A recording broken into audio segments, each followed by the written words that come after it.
I feel Jason in this Chili's tonight. Spooky season greetings and salutations, and welcome to Hacker Slash. If you're joining us again, welcome back. I'm going back to bed. Wanna come? If this is your first time listening, welcome to the party. We are a horror movie review podcast dedicated to telling you whether a movie is a hack, a total joke, a waste of time, or a slash. Totally killer, pun intended. We believe horror is for everyone, and as such, we're rating these movies with the perspective we've gained from our varying walks of life and the flavors of fear we fancy most. My name is Chris. I'm your friendly neighborhood slasher enthusiast. This week I'm joined by the super fly space guy, Mac. The first time I saw the enormous size of your beautiful wallet. The classic horror connoisseur, Sean. Personal penis enlarger. The paranormal paramour, Binks. You know what I like about you? You hardly sweat at all. And freshly resurrected from the dead, nuestra amiga de los muertos, Vero. Need a little touch-up? My ass.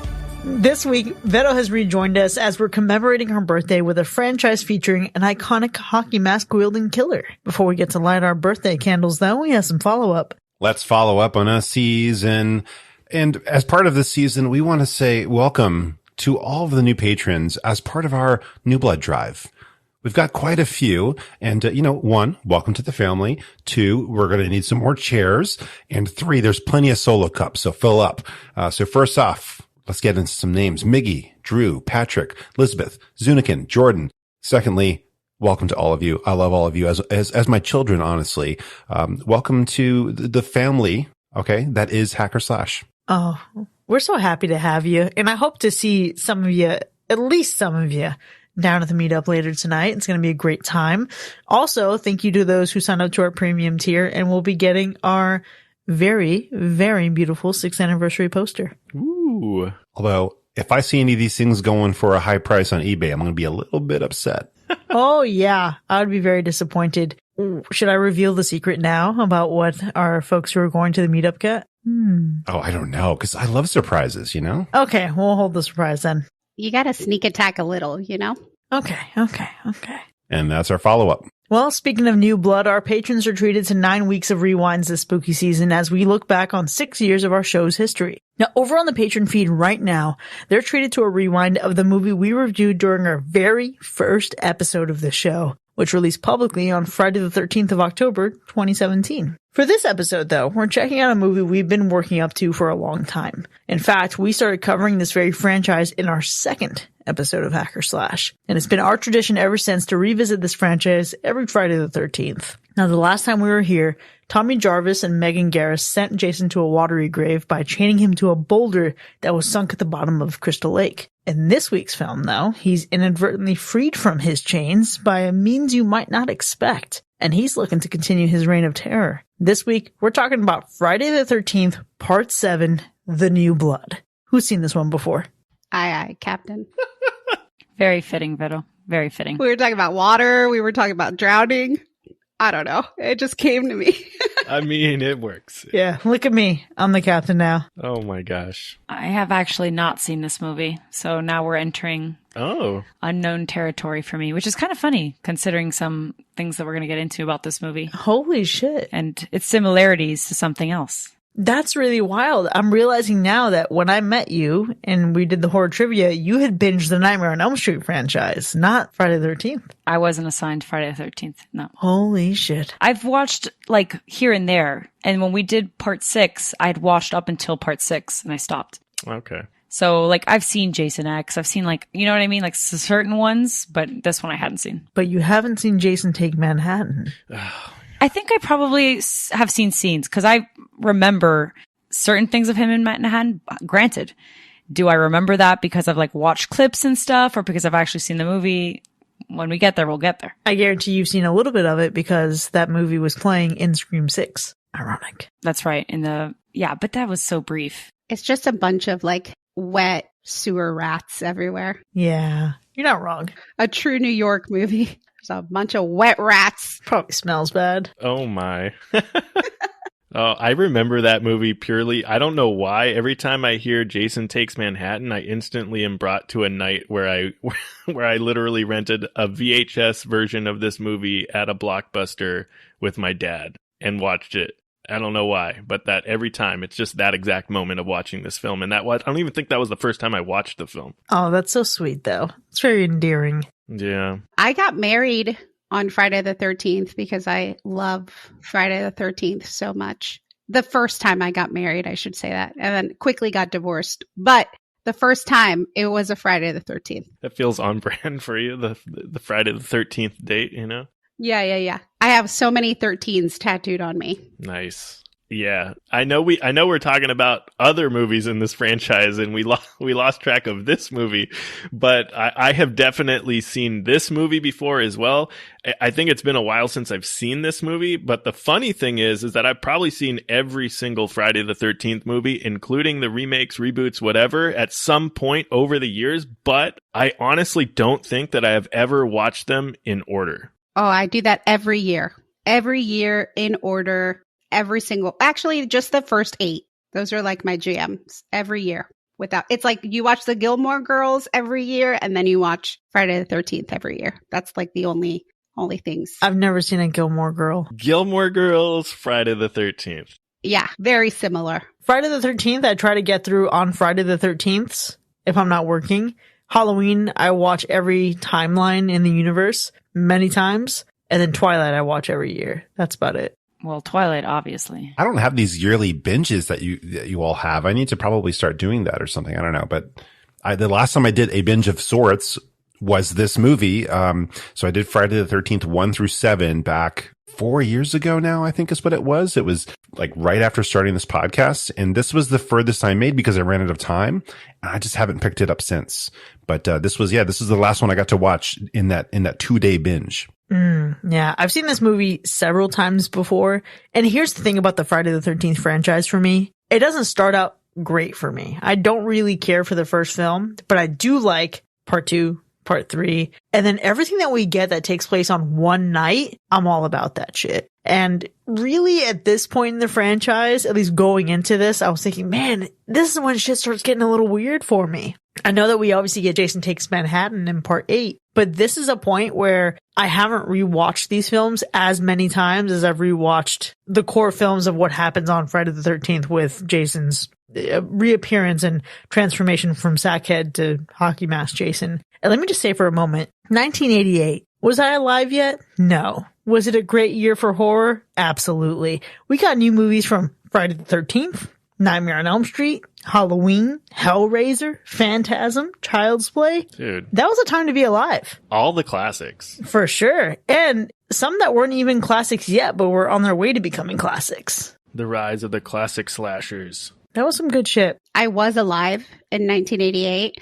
I wasn't as cool as I currently am, but I think the 80s in general is like where I want to live. So Mac, to your point, I watch it every year because I just want to go back in time and like pretend that the outside isn't real and that I still live somewhere where Crystal Lake is like across the street. I just want to go there. I love that. What a fucking vibe. Going into this one though, I fully expected to not like this movie. And I can't tell you why specifically. I expected it to not be a great time. Not that I would actively hate it, but I expected it to feel like, okay, yeah, this is where the franchise starts getting real bad. I'm right there with you though, because I was also expecting it to be bad. I was expecting it to be played out, ridiculous camp, like a plot that screams that they're running out of shit to do with Jason at this point. And that's saying a lot because I actually liked part 6. And by then I was like, how is it that I like this movie and I'm kind of not digging all the other ones prior? So I don't know. But I was like, you know what? I already had like a high. There's no way that it can keep going from here. I've had my fill. Everything else past this has to be trash. I mean, it's Jason we're talking about, right? Like it's Friday the 13th. It's a Friday the 13th film. So I'm expecting there to be like, you know, a pretty decent kill count, right? I think that's fair, right? It's an 80s slasher. So I'm expecting there to be some teenagers making some dumb decisions resulting in their inevitable deaths. So I don't know. I would not expect great acting or a super great storyline, but you can only really hope for some juicy kills. You know what I mean? That's what you're hoping for in these films. And you know what? This time, a juicy Jason. Okay. I hated that. A juicy Jason? You're gross. This boy's wet. I don't think I ever want to say a juicy Jason ever. Get your juicy Jason now. It's like gum, juicy fruit Jason. Yeah, it has to taste like seaweed or something. Anyway, I want to say that Friday the 13th does have a few, like some of my favorite kind of gory kills.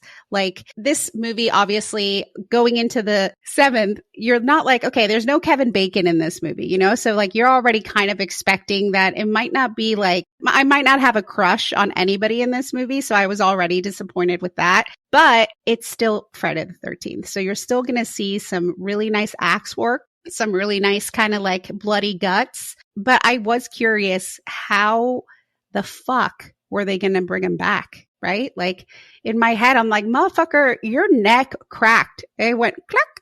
You know what I mean? So like, how the fuck? Yeah. Your neck cracked after being struck by lightning and being resurrected. Yeah.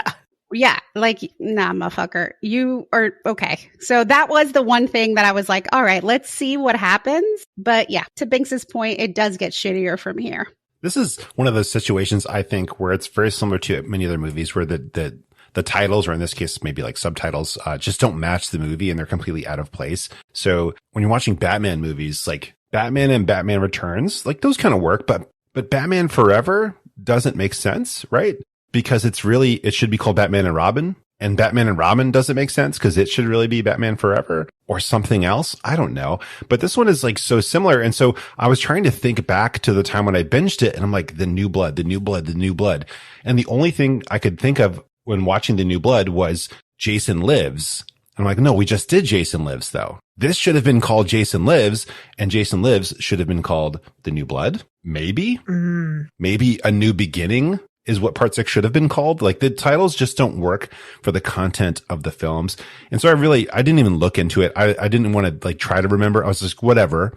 I've seen it. And when I start watching, I'll know what goes on. But I completely just totally forgot what was in this because the title just does not do it any justice. It just doesn't add up. Yeah. I think looking at the original intention though, like dating back to the original set of movies, you have a different hero in almost every movie. You have a little bit of continuity, like Chris makes an appearance in one of the movies in the background in the hospital.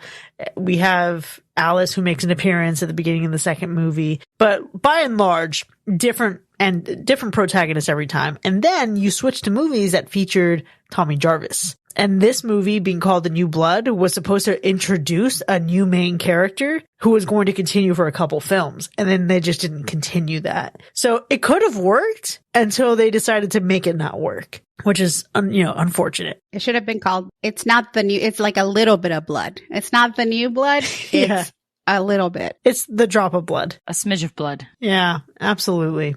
Which is a bummer. And I think looking back on this movie, the biggest thing that I remember it for is being Kane Hodder's first appearance as Jason. Your boy is Jason, right? And what a great fucking presence he has. And to know that this is the first time that he suits up, man, I was feeling so much comfort and almost like reassurance, right? Again, going into this thing like, man, this thing is going to be super shitty. And thinking, no, we got a fucking badass Jason in this one because that man has presence.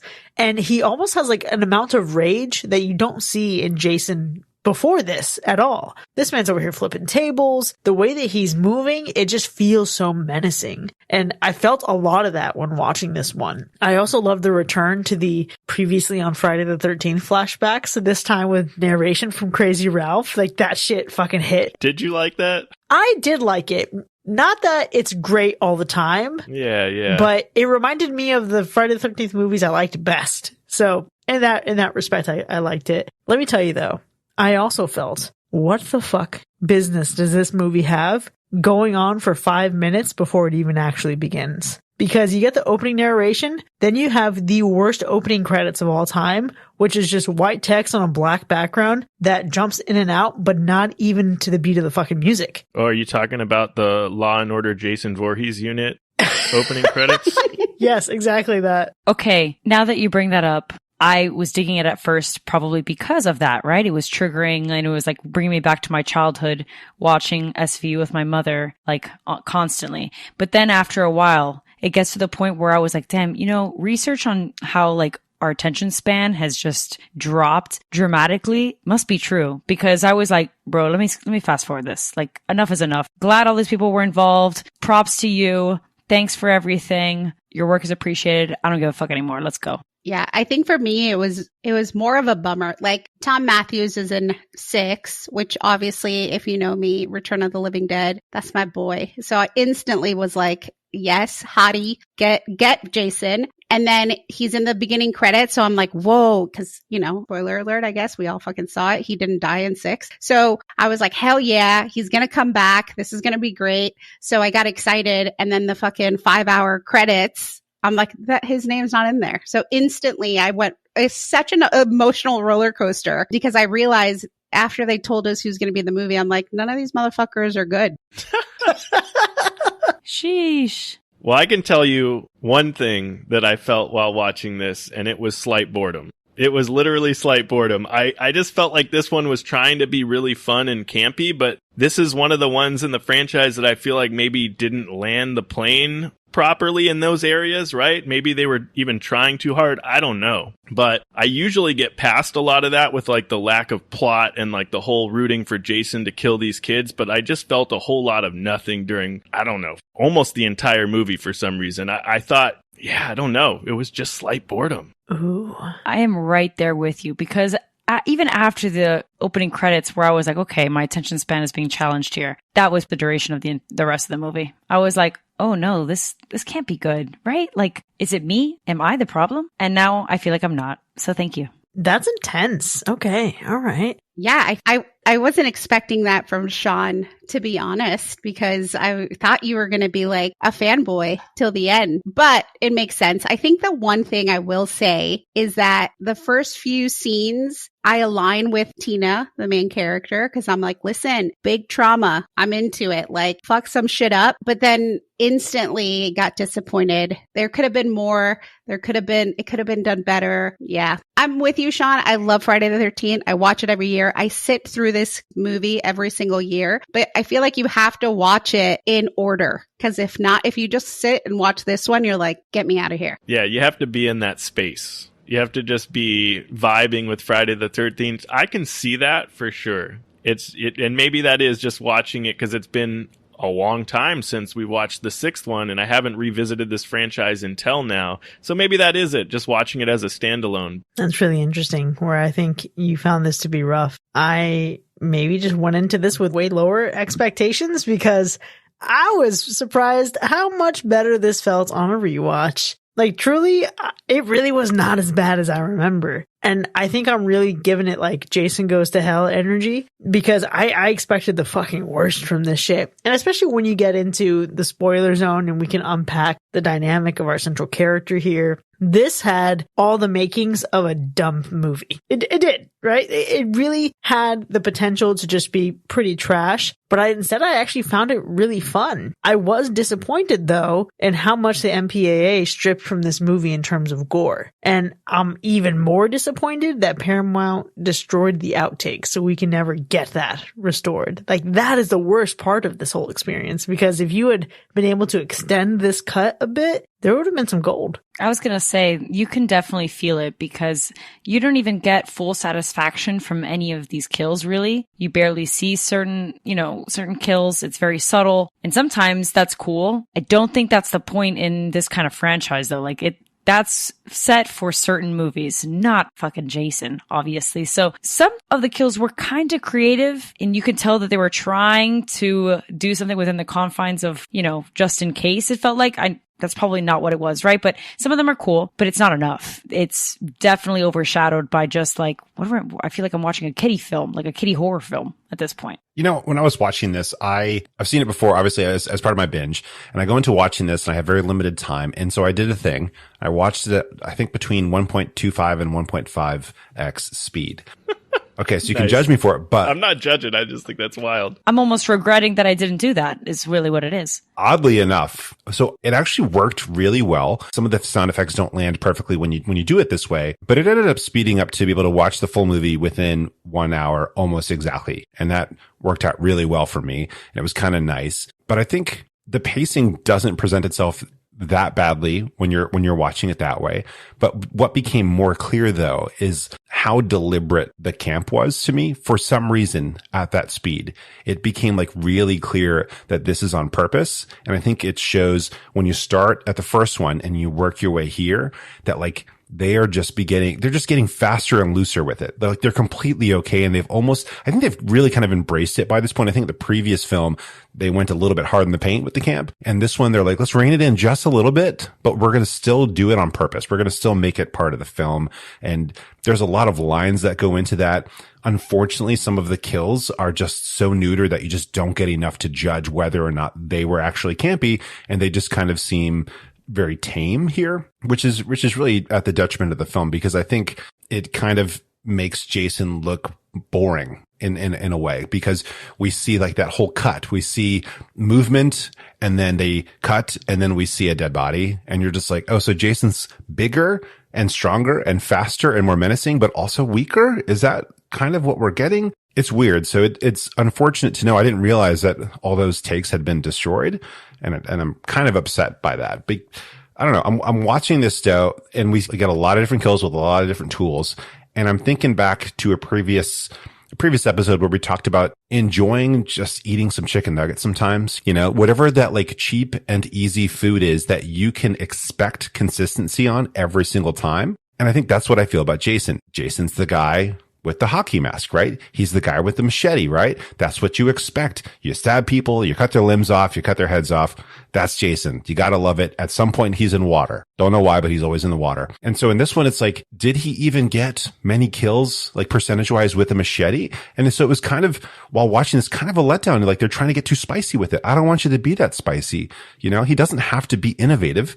He just needs to be the big menacing guy in a hockey mask killing people with a machete. And that's just like, as a brand, what makes me happy. And so, yes, I love embracing the camp. I love going for that. It's a bummer we lost out in the blood. But while watching this, I kept thinking, I need my classic Jason, and I need my classic Jason kills. I need the chicken nugget that I've known and expected this whole time. Beak and all. You want the beak, you want the feet, you want everything in that chicken nugget. Grind it up, smooth it out, fry it, and let me eat it. Smooth it out. Man, I feel like this was chicken nuggets though. Like this movie was not doing much different. I mean, like granted, our protagonist is super different, but beyond that, I feel like this is pretty standard fare for a Friday the 13th movie. I do think that Jason is more menacing here than he has been in several movies leading up to this point. And obviously this movie is not one that's going to scare you, but I do think that Jason is enough to gross you out kind of a little bit sometimes. Your boy was squishy. I loved it. I always knew he was missing some teeth, obviously, but like, I love that. But I do want to say one thing. First off, Mac, you're a fucking genius. Like, so many of my frustrations were getting like, I felt like maybe it's because I'm on medicine finally for my ADHD, but I was like, why is shit going so slow? Like I was getting so anxious because I felt like it had to go faster. So I'm going to rewatch it two times. I'm going to fucking go all the way to 2. I'm going to be like, woo. I don't know how anyone can process things at that point. People listen to podcasts at 1.25, 1.5, sometimes 2 times. And I'm like, I don't fucking know how, because I can barely hear it normally. I do. I do. Yeah, I listen to audiobooks and podcasts and too. Oh, that's how you get through all of our episodes so quick. Sure do. Still catch everything though. The one thing though, and I think to Sean's point of this being boring, I think it was like a little bit of a cock tease, right? Like the blades didn't go all the way in. Shouldn't have said that way. Perfect context. Yes, you should have. You said it and you meant it. I meant it. I wanted the full kill. Like I wanted to see the blade go all the way. I wanted to like see the gush. I wanted to feel like I could smell it, but I did not. It was very disappointing. I think it's more like just being caught off guard by like the dynamic and the main protagonist that you were talking about, Chris. And I know we'll talk about that later, but I think that was a little bit more of the disappointing piece. But to your point, like I didn't find this one to be very scary. I didn't even feel like there were any effective jump scares or anything in this film. Like, there literally wasn't. Like, I think these films at some point, you know, started to gear towards just trying to please like the average young teenage viewer with fun, camp, sex, and just mindless kills, that it just became less about the scare or the fright and just more about like, what are we going to see Jason do next? You know what I mean? And all of these things, you know, can be argued to describe that movie or this franchise or whatever, but one thing it for sure is not is scary or frightening in any way. Yeah, I think I agree here. I don't really find Jason as just like a scary guy, you know? And I think if you're going to model an antagonist off of Michael Myers, you got to aim for a little bit scarier. You know, when you pick a slow moving dude, that already is going to work pretty well. You don't have to do too much crazy. When you add on a mask and you add on a signature weapon, like, you're absolutely headed in the right direction. I think when they made the change in the previous film to make him supernatural, it just made him a campy killer, and it's really kind of silly. You know, it's really not that scary. I will say, back in the day, Jason was known as like the straight edge, you know, like killer. He was like our hero because he hated sex. He hated drugs. He was like, wow, he was the straight edge warrior. So I think I have that connection with him because I know that, yeah, there's going to be a lot of sex. And if you have sex, you're pretty much going to die. But this one did have a little twist. Not all people, which we'll talk later, died. That, you know. You know, and hey, there's something about that little bit of a twist. I find that this movie has a great reputation. Within the context of being a horror movie, within the context of being a Friday the 13th movie, this shit is more of the same. It does do something different, and it dares to do what no Friday the 13th has done before it. Should it have? Probably not. But it does blend some lore, some other supernatural elements that we've seen in other horror properties. And I think that is a bold strategy. I wouldn't give it originality points for that.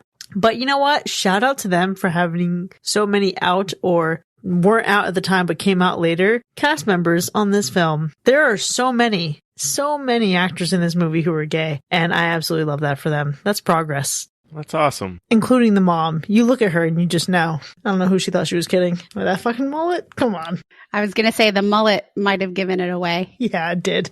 It's also the hands. You can tell by the hands. Oh, my God, the fucking hand thing. The hands. She probably played softball. Yep, and probably practiced her signature. Good job. Yeah. You know, that's progress. I enjoy looking back on this movie with that lens, but I think I still struggle the most with the ending because it's super fucking meh.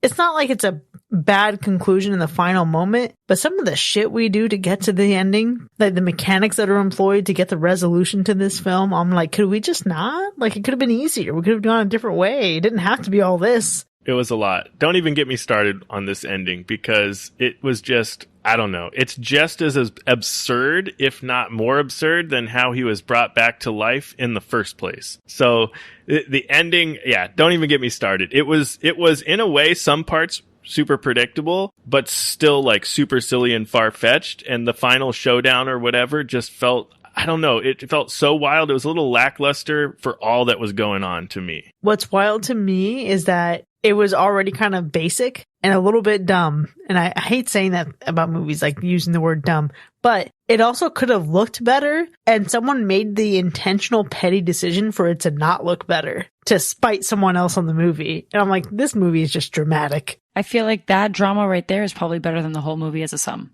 Because yeah, what the ending is giving is like, if your friends that really wanted to be actors were like practicing for an audition, that's what the acting was like in that ending. It was pretty trash. I'm not gonna lie.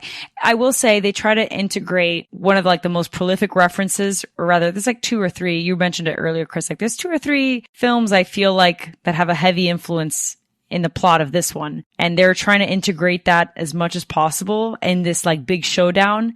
But it's just like, God, it's pretty painful. It's pretty painful to watch. I think it's very cheesy. It would have looked so much cooler in theory and maybe on paper, but in practice, just as forgettable as the rest of the movie. I agree. If you are watching this movie and you're like Netflix and chilling, you're already asleep. You know what I mean? Like you're not going to get to this ending because this shit's already like, it's whack. And I legit love Friday the 13th. I'm saying it like, love it. The whole franchise. I still watch this movie, even though it like literally makes me cringe when we get to the end. But yeah, no, it's crazy. You're speaking to my spirit right now because I think you just painted the picture of me watching this movie. I watched this movie running on basically 8 hours of sleep in the last 48 hours. So I was like doing whatever it took. I even I let the movie go at one point just to bake some chocolate chip cookies just to get some like, sugar in me or something just to keep going. So you're absolutely correct, Vito. That was really just a take on me watching this movie. Yeah, you can do your errands while you watch this movie for sure. Like laundry, you can do all of it and you didn't miss anything. Which is good. Sometimes you need movies like that. That's true. So, there's that. Wow. I didn't do any laundry. I was actually eating a meal while watching this. So I was basically just paying attention, making sure food is not dropping out of my mouth is the most I had to do aside from watching this. So I didn't have a ton of problems with the ending in comparison to the rest of the film because it's really so tied into one of the most ridiculous aspects of this film. And that's really, I think, where all the problems come from is they had to like double down and get really into it. And it does make it even sillier. So it's like, we have most of the film where the silliness is kind of like at a 50% and they were like, 150% for the ending. And really they should have they should have just gone down to 0 or just gone even further, go to 200%, take it as far as you can take it, put most of the budget into the ending and make it absolutely crazy. And I think it would have made it more enjoyable, but they really didn't lean hard into it. And I think this particular aspect of our protagonist, could have been way more explosive, could have been way more interesting. And,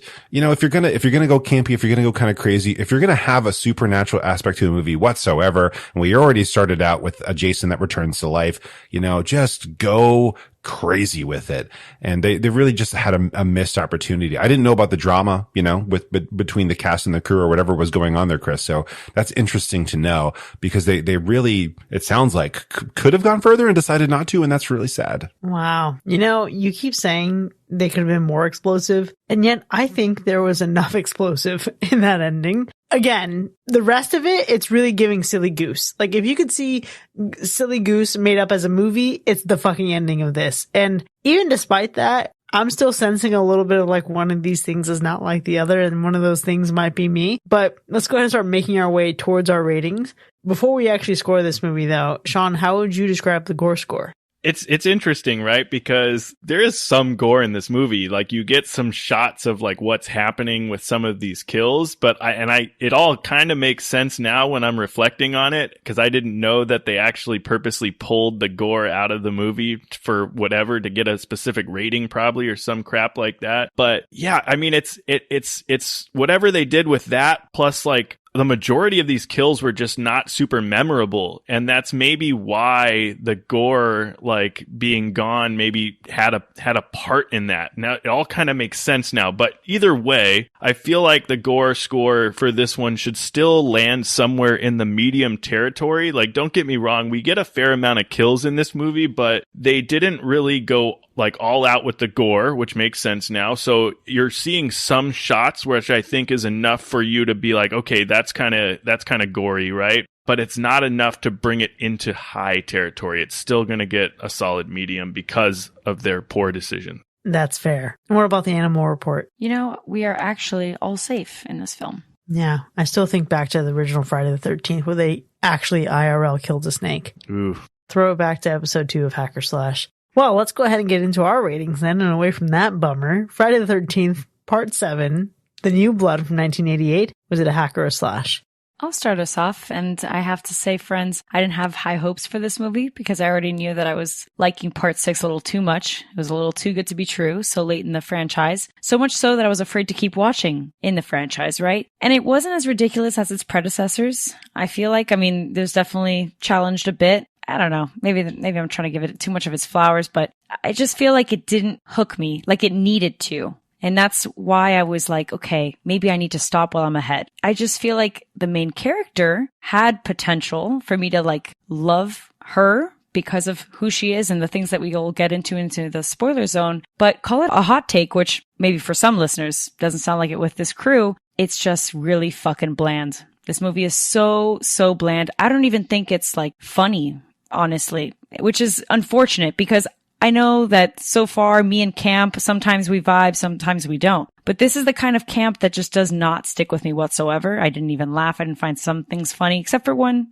or two couple moments, but it's honestly just going to have to be a hack for me. However, we mentioned it a little bit earlier. It's a hack, but I wouldn't exclude it from a binge session. I think it needs to be watched. It's kind of like when you're watching like an anime, honestly, is the best thing I can compare it to. There's got to be filler episodes. You can skip if you'd like, but just watch it. It's going to pass. And now that we know that you can put it into, 1.5 speed, I would definitely recommend that for sure. I have a question, and I'm not going to score this yet, but my question for you, Binks, is this movie giving camp as in tent camping when maybe you crave glamping? Is that the difference here? Like you want some more refined camp, sophisticated camp? I would like more refined camp where like I bought the tent from, I don't even know, like a Lowe's, but I feel like what I got was a hand-me-down Dollar Tree. It's just falling apart, dude. It's falling apart. Some Cub Scouts making a lean-to. Yeah. It's just a sheet on a stick. And the sheet is rough. It's got like bed bugs in it or something. Nice. And it's raining. Yeah, and it's raining. But you know what? All that being said, though, it's still shelter. So I'll take it. But it is shitty. Well, I'll go ahead and jump in on that note, on such a positive high note there. I'm going to give this a slash. And that might be surprising, might not be surprising. It doesn't really matter. I just think I watched this at normal speed and I watched it at 1.5 speed. And in both cases, it's a freaking Jason movie. It's Friday the 13th. You know what I mean? It's Friday the 13th. You should know what to expect. Maybe after part 2, even part 1 a little bit. When you get to part 2 though, and then you make it to part 3, and then you make it to part 4, your expectations should be very low by this point. And so anything past that should be pretty much satisfactory as long as Jason is actually Jason. If Jason is surprisingly not himself and it's somebody else pretending to be him, that's a letdown. I'm going to be disappointed. But if Jason shows up and Jason kills people, it's a Friday the 13th movie. We're having fun. And there's a little bit of camp. There's, of course, unnecessary nudity and sex. There's young folks doing stupid things and making horrible decisions. What's not to like here? And we're even in the woods this time. So you can't knock it. We haven't made it to the wrong locale yet. I think when we get there, it might be a different story for me. We're going to find out together here. But I think if you got Jason in the woods with sharp weapons and he's hurting people, and as long as it's just people, I'm okay with it. So overall, a slash. Mac, we're buddies tonight. I feel like we're like saying the same shit, but at different speeds. Is this thing on? No. Okay. So reality is it's Friday the 13th. I'm going to enjoy it no matter what. Jason is buff as hell. He's strong, which is beautiful. I think I go through life not expecting a lot. And so far I feel pretty good about some stuff. So I think I'm going to continue doing that. I would watch this over a lot other kind of camp movies, but my one caveat is that I do have to watch it as a binge. So I can't watch it just on its own. You have to at least watch part 6 to be able to be okay with watching this one. I think that's my only kind of caveat. So for me, it's still going to be a slash. Nice. You see, I hear what you and Mac are saying, because I enjoy a lot of the Friday the 13th franchise. You might even say I enjoy most of the franchise, right? Like there's just something about this film that just didn't hit for me. Like, I think if you look back on Friday the 13th part 6, Jason Lives, it's amazing. I mean, it's not like the best, most mind-blowing movie of all time, but it's a fun Friday the 13th film. And then you get to part 7, and don't get me wrong, there's some cool moments. There were some cool kills. I love camp, but I didn't necessarily feel the camp in this movie was great at all. Like, I felt like it fell flat in a lot of areas and almost too forced, and it just didn't work in a lot of different ways. And overall, the plot, it was just a little off the walls. Like, the characters were even less interesting than usual for one of these films. Like, yes, Mac, there was sex in this movie, but you didn't really see much, so there wasn't enough sex in this movie. You know what I mean? Like, there wasn't enough, I don't know. It was missing some special pizzazz that you get from the other ones, right? the kills are just not super memorable. Maybe that's because of the poor choice of the gore whole drama thing. This one truly felt like I don't know, it just felt a little bit boring, like I said earlier, and I found myself having a hard time caring about much of anything in the film. And that's disappointing because I love Friday the 13th films. So especially coming off that last installment that we did, this one just kind of just felt really lackluster. And I usually, like I said early, find joy and amusement in rooting for Jason and just watching these kids die. But I just didn't get that same feeling in this one. And for that, I kind of feel like I have to hack this movie. Like I can't slash every single Friday the 13th because I love Friday the 13th in general. This one just didn't land in the franchise. And that's not my fault. And I'm not going to feel bad about it. So it's a hack. There you go, Sean. One of us. One of us. I'm going to somehow glue Betsy Palmer's head back and have her come get you.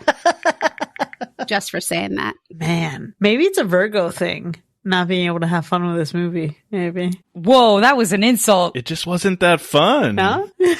Whoa. How's that an insult?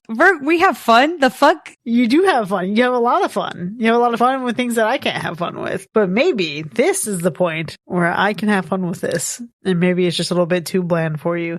Like, I'm a very plain person. I don't dip my fries in things. If I get a burger or something, rarely do I ever get sauce. You know what I mean? And this is just a basic fare. I'm not super jazzed on Friday the 13th. I watch it because it's a tradition at this point, just for Friday the 13th. I watch it because it's Jason. But for me, Jason has always gotten better. The further you go into the franchise, it does hit a dangerous point of no return, and then it kind of reboots itself, and that's fine. When we start getting to space, I'm here for it. This movie, like another one that we've reviewed recently, is good but not great. And it's one of those that's acceptable. This movie doesn't need to be immaculate. This movie doesn't need to be the most exciting thing I've ever seen for it to still just be a fun vibe of a slasher. And I found myself just chilling here, enjoying this movie, even with all the gore removed. While I wished we had gotten more, it didn't do so much to completely take it away from me.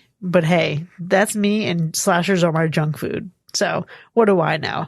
I am absolutely going to slash this movie. And with that, Friday the 13th, Part 7, The New Blood from 1988 has earned 3 slashes and 2 hacks. Now you can find this movie online. Check the link in our show notes to see where you can find it right now. Then join us in the second half so we can unpack this movie for our birthday together. We'll see you in a bit.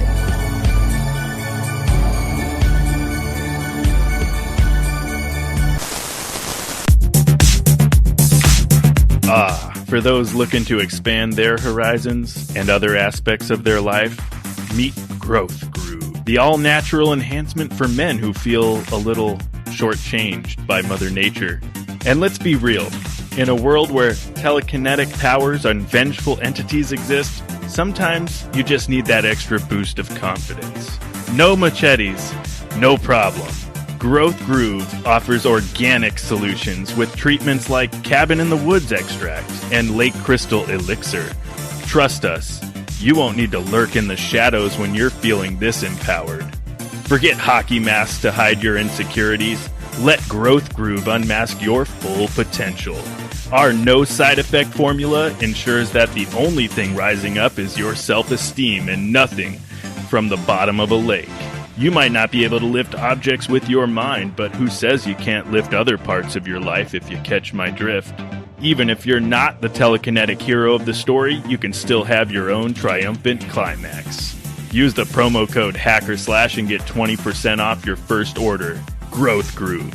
Because everyone deserves to stand tall, even when the odds or legends are stacked against you.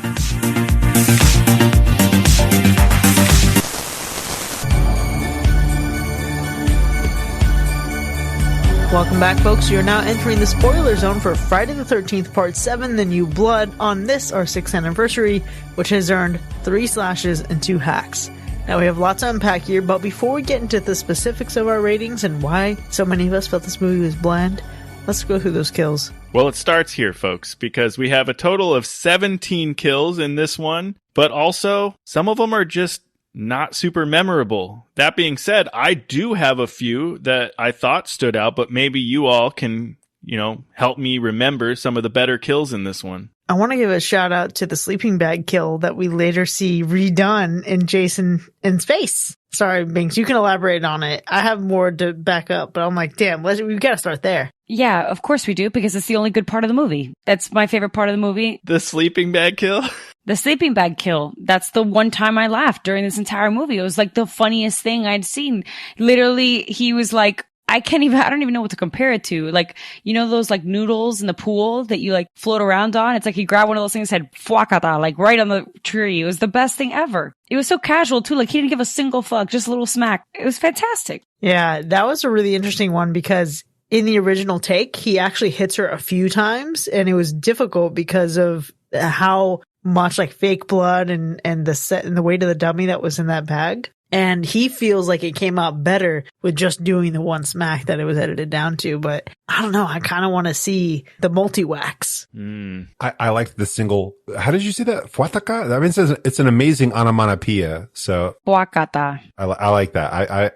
I think you need to say that more often, to be honest. Fuakata. I'll do it. I'll bring out the Cuban. I'll bring out the Cuban to like 5,000. Okay, so I understand the sleeping bag kill because obviously, but I think the one that I kind of chuckled in, even though I expected that it was going to happen, was Ben and Kate, the couple in the van that were like really just trying to have like a fun, happy birthday surprise. And the reason why I really liked it is I'm hoping that the full gore would have showed everything, but Jason smushes Ben's head so much anger. And it's literally what I want to do to like 92% of the people that I meet, just to like shush them up. You just smash it so hard.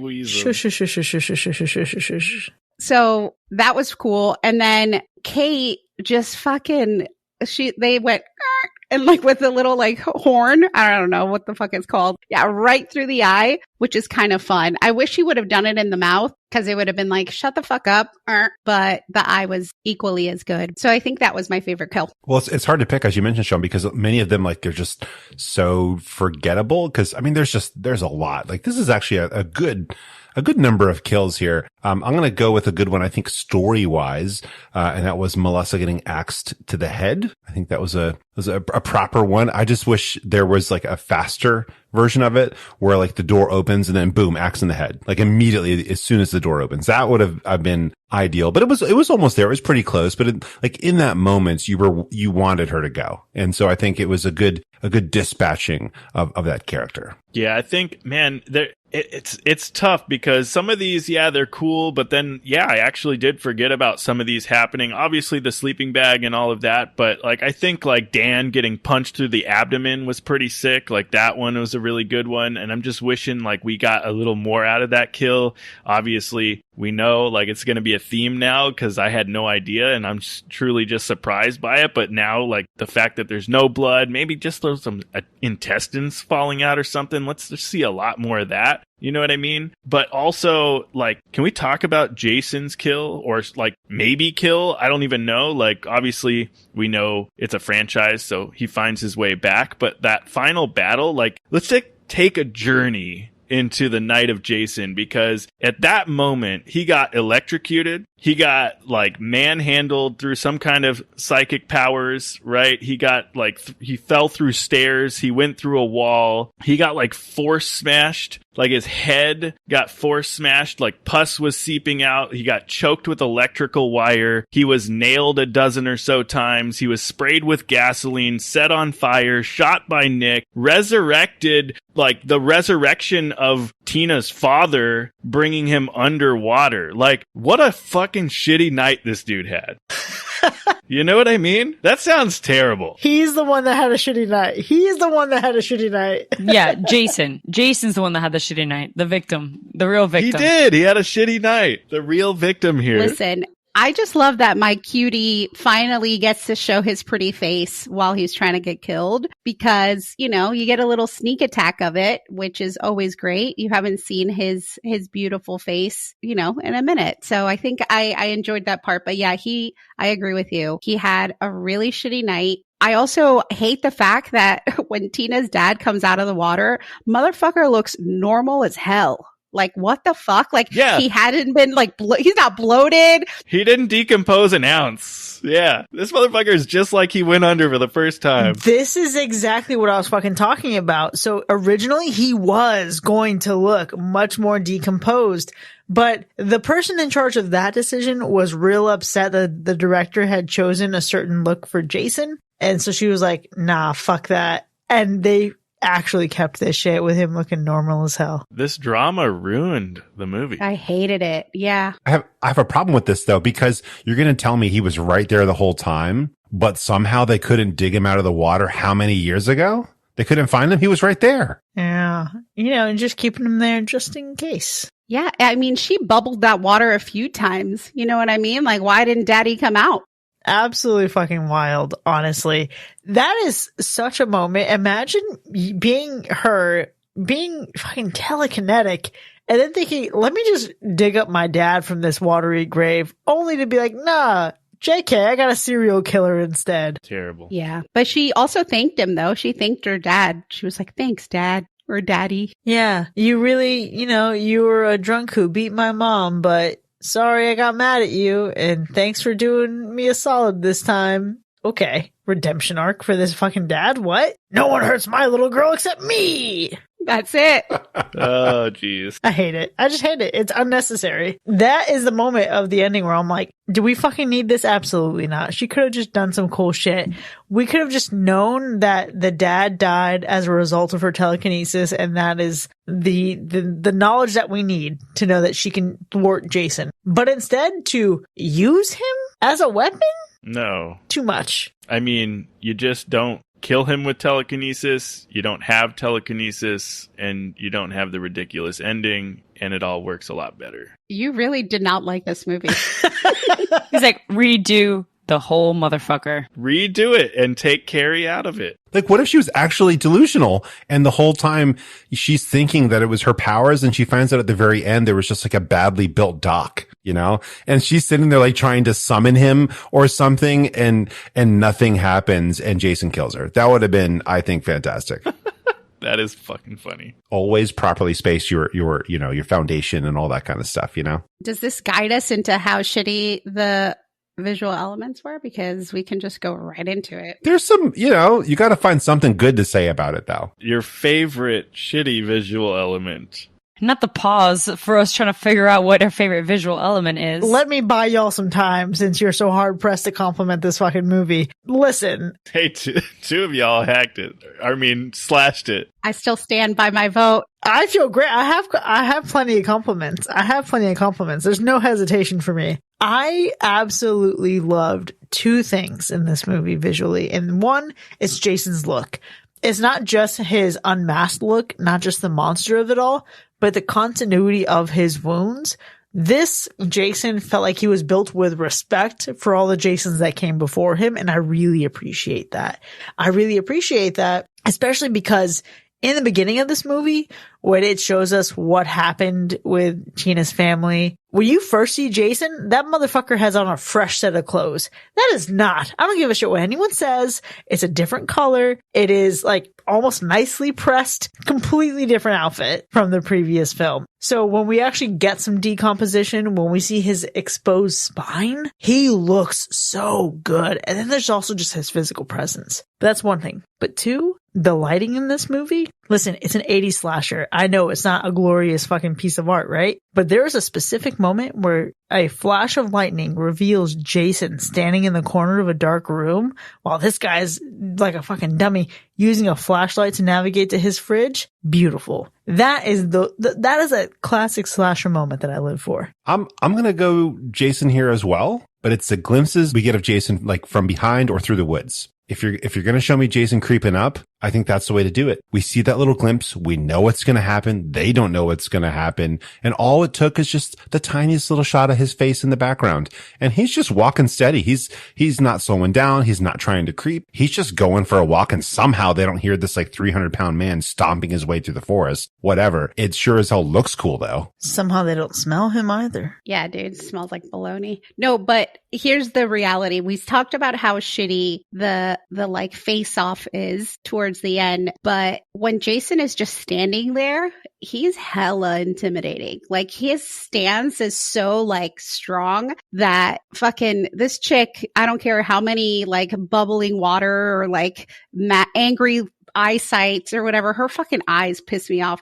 But I don't care how many times she's trying to kill him. Just him standing there is like the most appealing, best part of the entire movie. So I will say that it's a beautiful thing. Jason looks really nice in this movie. There's this specific moment where I think it like kicks off the standoff between Tina and Jason. And it's like him just in the distance, and then it zooms into him and then a little bit closer, that I think that's when I was like, oh yeah, I'm a little intimidated by this man now. The other thing, his like true face, right? You mentioned it earlier, Chris, like that. I think the special effects makeup was really great. And the way I saw it is like, it's kind of cool. The director having been a special effects makeup artist himself, like I think that that's like a nod to him in a way. I felt that's what I perceived it as. I thought it was strange that he looked all very monster-like to an extent, but having known the context of who the director was, that I thought was kind of nice. But that's the extent of my compliments. I've reached my limit now. Wow. Honestly, that was impressive. That was impressive. I mean, it's no Tom Savini. I feel like I'm like going through emotional roller coasters here because I love it and I hate it at the same time. But yeah, no Tom Savini. The one thing I do like is that the forest like still kind of looks a little creepy. Like there's a lot of darkness. There's a lot of like, even when they're like running into some cabins, there's still darkness. The power goes out, like all of those kind of moments where it allows for like the lightning and all of that kind of thing to bring us into just seeing Jason, because the reality is that there's not a lot of fear factors here. So they at least use that for some type of spooky effects, I think. All right, hackers, let's see what you got. You find anything you like to look at? Just like one thing? Did you notice the Dairy Bell shirt that the girl is wearing in the party when she's eating? No, because it was so boring that I didn't notice. What the fuck? Bro, it's the fucking best thrift store find. I want it. She's wearing like a blue long t-shirt and it has like the little cow Dairy Bell, like, you know, I don't know what the fuck, the logo. Yeah. All over it. So random. Fucking love it. Well, catch me next year. I'm not gonna, oh, well, maybe if I can fast forward it. I think I can. I'll find a way. All right. So that's my third compliment. I said I complimented the homage to the director, right? I complimented the little standoff moment, a little cinematography moment there. And now this dairy shirt that I didn't even see, but I'm going to trust you, Vero, and I'm going to give that 3 compliments. That's all you're getting from me. 3 compliments. Leave it to Vero and Sean to be the eagle eyes who don't miss a thing. Also, my favorite Binks, and I've decided this just like I have many favorite Ryans. My favorite Binks is when Binks budgets her compliments. That's peak Binks. Gotta keep it precise. You can only spend so much. Amen. Listen, I agree. I think this is actually like a version, maybe one of the best Jasons, to everyone's point. Like, I do think visually Jason looks really cool, but I also always really enjoy the camera work showing you the point of view of Jason stalking the victims or lurking through the woods or whatever. Like, I always think that is always such a great angle. So I think they still got that right, and Jason looked really good. So I think visual element wise, like that's it for me. Like those 2 things I think were done really well. There were some really good shots of like just the stalking that Jason is doing and just the way Jason looked, especially with those like, what, he had like 5 teeth sticking out. I mean, I think that was just really great. There was just really good visual Jason unmasked. And those are some tooths that have tasted moonshine, those teeth. Mm-hmm.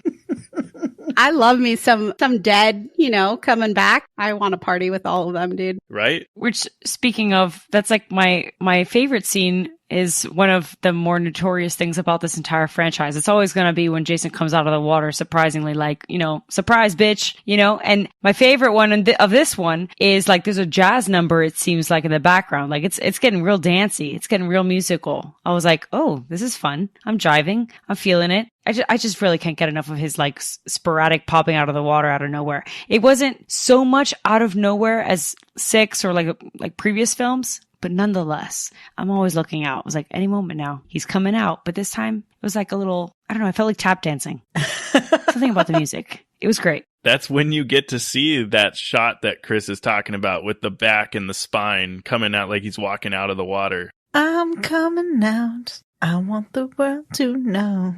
There's also like, he legit gets cooked, right? Like there's smoke Sous vide, if you will. in the water. Yeah, he's fucking rock lobster. Yeah, a little fresh boil. Lightly salted. Oh yeah, put a little bit of lemon wedge on that guy, huh? Oh god, those wounds, the lemon on the wounds, it'd be so terrible. Listen, that's a great scene, Binks. I'm actually a very, very big fan of that one. My second favorite is the runner-up of when he's just like finally in the house and he's stalking people. So we see the one refrigerator kill, then he sneaks up on someone else and like just chops him real quick. It bums me out, like looking at some of the footage online where it's recordings of TVs. I think it's maybe from the dailies of the film. And you can see a little bit of how these scenes were extended. And it's just so much wasted potential. But for me, it was when we actually have him indoors.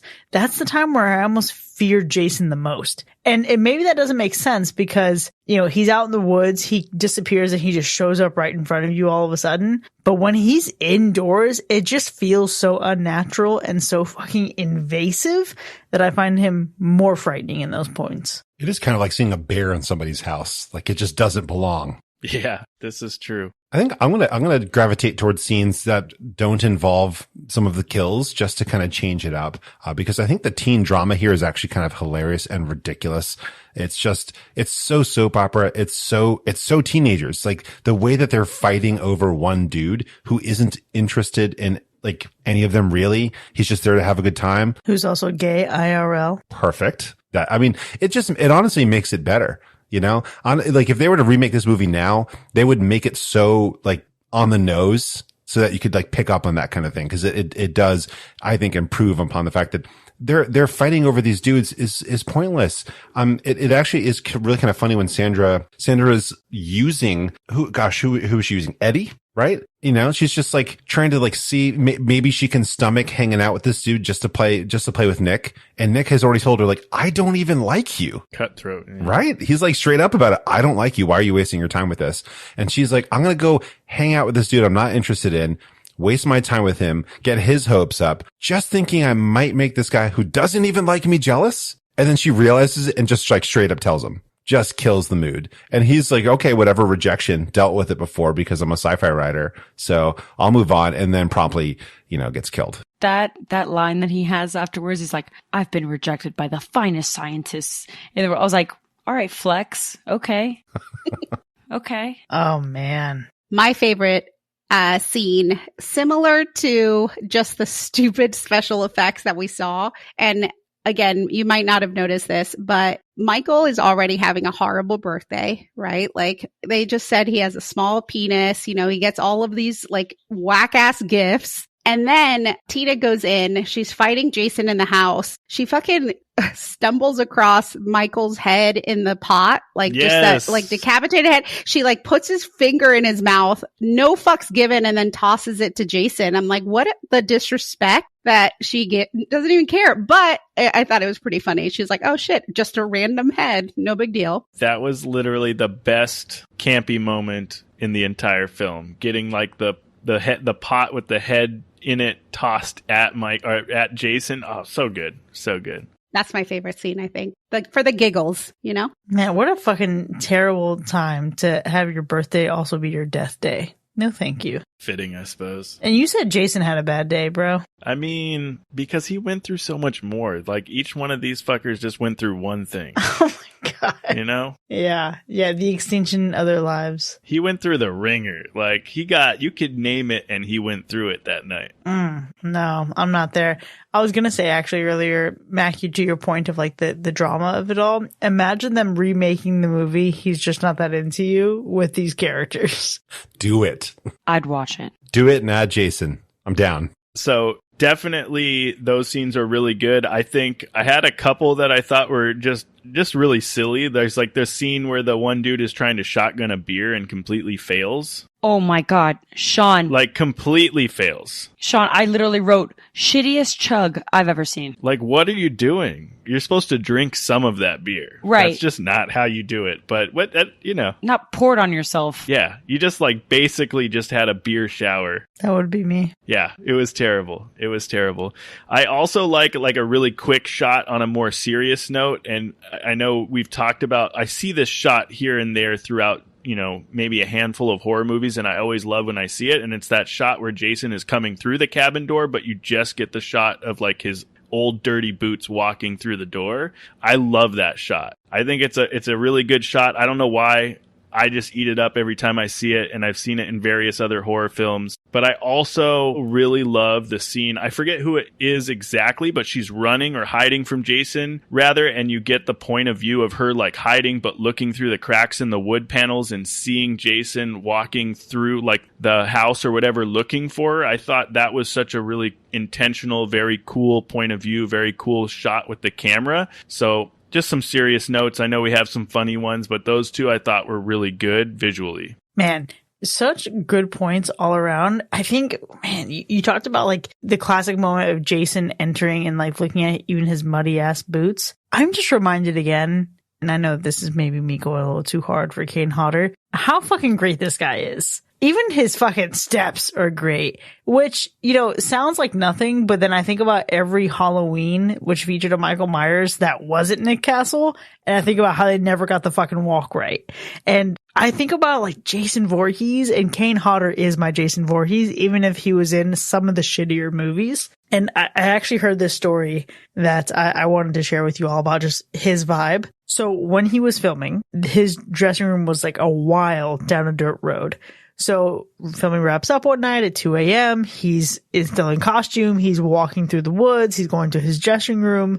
And as he's walking, someone walks up to him and is like, "Hey, are you in that movie?" And he's like, "The fuck?" Like, obviously. It's kind of like when you're working in a place and you're wearing the uniform of your workplace and someone asks if you work there. Dude, what the fuck are you doing? So he doesn't say anything. He doesn't fucking reply because he thought it was so dumb that he was asked that question. And then he's just standing there again in full Jason getup. The person then asks again, and Kane Hodder took a lunge at him and grunted. And the guy fucking like took off running. Absolutely fucking amazing. And I'm like, see, this man, that's method acting. I love that. That's honestly, that person deserved it for being so fucking stupid. I do have to say, like, a walk is very important because it really can make or break an antagonist. And I think when we watched Fear Street and we got to Tommy Slater's character with the the bag on the head, and he does that kind of like fast walk into the grocery store. I think it was Tommy Slater, whoever it was, the big burly dude with the axe. That whole segment, that was like a great homage, I think, to Jason and to Michael Myers. Because if you're gonna be like big and menacing, like you have to really nail that presence. And part of that presence is your movement. You can't just be menacing when you're standing. You got to be menacing when you're moving towards your target. And I think I never realized, right, that we had like these different Jasons. I know we had different actors play them, and I don't think I ever realized like how good this one is. Like this is the feeling of Jason Voorhees right here in this movie. And I think we didn't have to have a monstrous face for it. I think it still would have worked with the OG, visual of Jason, but I think it works like almost even better now that Jason's all like really messed up. I feel Jason in this Chili's tonight. It's funny because Jason, like very memorable. Tina, very memorable. Dr. Cruz, memorable. Everyone else, though, kind of not. Okay, well, I'm with you. But I also question, like, even for me, you can have opinions, that's cool. But even for me, Tina, like, I don't feel like Tina was memorable at all. Like, I felt outside of Jason himself, there wasn't a single character in this entire movie that stood out that was memorable. Like, give me till next week, and I won't even be able to tell you the names of any of these characters. I'll only know Jason. I hate to agree with you, but I think that's the accurate thing. Like, I know I mentioned it before, not a lot of like, celebs in this movie. So I usually, like, in the beginning of a movie, I'll pick somebody to like have a crush on. We have Tom Matthews, we have Kevin Bacon in some of these. There's a whole bunch of hotties. No hotties in this movie. Nick was like, everybody just talked really slow. I don't know. I don't know what exactly it was, but everybody pissed me off, including Tina. So my only favorite character was Jason in this movie, and he held it together. But Tina pissed me the fuck off. I don't know why. She just made me so mad. I get it. Big trauma. Daddy hurt you. be sad, but she could have been such a bigger badass, I feel like, and she missed it. She missed the call. She fucking made water boil. But I mean, even like walking up the stairs, technically like everything would be shaking. Everything would be like so much like badass. All she did was like move her eyes. I don't know. She pissed me off. At one point, she closes Jason into a room, and I was like, all right, finally, a smart individual. My favorite part then, it becomes when she moves a table to block the door from the inside, like with Jason. Like, so why the fuck did you do that, Tina? He literally could just move the table as he did. Why would you move the table to block the door with him inside that room? You do that on the other side. Yeah. Ma'am, a brain cell. That's all you needed. Just one. Listen, she wasn't really holding up great in our final girls ranking. I can see why. But I do think that she did a decent job. I think she did a decent job performance-wise. Was her character making boneheaded decisions? Absolutely. I do think it's funny that she consulted, it was either psychics or mediums before she entered this role. She didn't just want to watch Carrie? Because that's basically what this was. She probably should have. Maybe that's where my like standard is, and I was like, man, where is that? That and maybe I was like, okay, she's sad in the beginning. She's trying to get over it. Maybe it's going to like build up throughout, but it really doesn't. Like, she's just a crybaby the entire time. And I think you missed the opportunity. Like, your mom just got killed. Also, side note, the doctor using his mom as a shield. What the fuck, dude? What an asshole. Yo. Yeah, real dick move, Cruz. I was like, ladies first, not this time, buddy. Oh my God. A full-on shield. He was like, stand right there and then just fucking get it. But I don't know. Maybe it's just like, I like those, like, she could have done a lot more with her character. They could have done a lot more with her character. I don't think that she like really showed us any other emotion than like sad or like a little scared. Like, she wasn't even really scared. Like, this big ass fucking guy was coming. She wasn't even that scared. Yeah, it was just not good. I mean, this really, like, what is it? Kristen from like the Dream Masters and Nightmare on Elm Street 4 or whatever.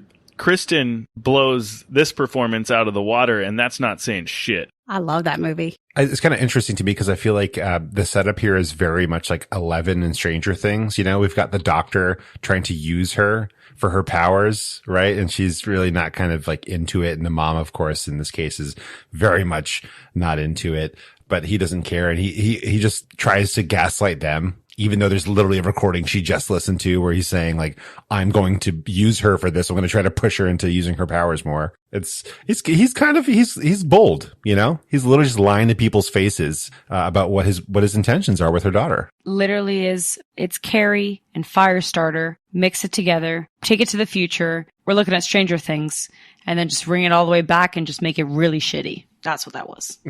Damn, y'all are not holding back tonight. Y'all are out here desecrating other franchises tonight. Shots fired. Yeah, it's like you're like fucking burn it all to the ground. Yeah, in a movie that is absent of fuck them kids energy, Sean is saying fuck everybody else too. Yeah, this is what happens. I mean, it's on brand though with the movie, to be honest. Like, everybody's dispensable in this movie, which I really love, when it comes to Friday the 13th. I'm really going through the emotions, but I love the fact that Jason can like fold somebody up. Doesn't even matter if they're like, your actual mom, like fuck that. Your actual dad in part 6, who gives a shit? So I do like that everybody is dispendable and you can't really go into any expectations with like who's going to die. You just go into it knowing that everybody's going to die and you just enjoy the ride on like how they die. So that I'll give them a wahoo, I would have enjoyed Eddie more had Eddie turned down any sexual advances. I think that would have made him a more interesting character if he was like, no, I have to focus on my writing. That would have made him more fun to me.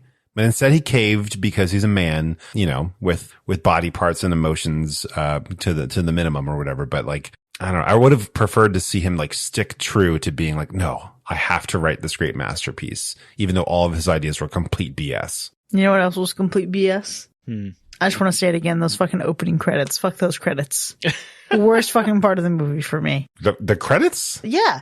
I know that this movie is filled with a lot of other things that I probably should discredit here, but really it's the worst fucking tone to set in this movie. You dive in there and then you linger in it. And again, it's 5 minutes before the movie even fucking begins. Absolute atrocious start. First impressions are everything. I mean, thankfully I still had fun. So that's just me. But like maybe me 10 years from now isn't going to have as much fun.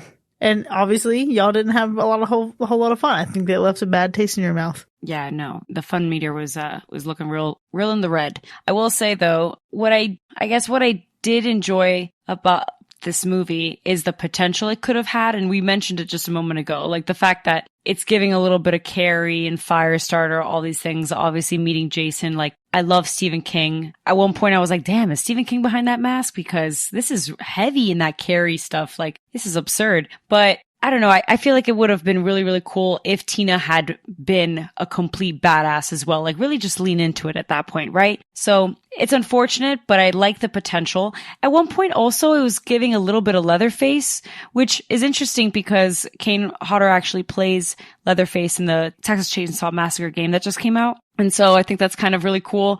It's all of these little references that I enjoy, but at the end of the day, I just think that I could have bought into this movie and like enjoyed it a little bit more if maybe it all relies on that main character. I could have loved her, but she was just like blah and an idiot a little bit. Well, I think she was the worst part of the movie. Not the actress, not the fact that the character existed, but the fact that they gave her telekinetic powers. That whole thing, like, we didn't need that whatsoever. If you want to give her some issues where she needs to see a therapist, like, I'm completely okay with all that kind of stuff. I'm completely okay with her believing she had telekinetic powers. But the fact that they're real in this film, like, what's next? Which X-Men are we going to bring back? You know, which one are we going to get Wolverine in the next film? This is kind of like what it feels like here. Like, there's nothing off limits. We've got a Jason that lasted underwater for how long? You know, we've got Jason that was electrocuted and somehow made supernatural. Like, it's kind of getting ridiculous already.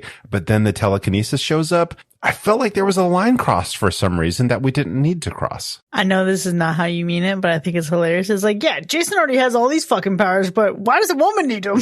And it's just like, it's like, whoa. That's definitely not how I meant it. I 100% know it's not how you meant it, but I was like, just hearing it, I'm like, yeah, it's all fun and games until the final girl starts being powerful. It is, we're crossing genres, I feel like, with the stuff here. Like, give her some super cool healing powers or something, you know, talking about Wolverine.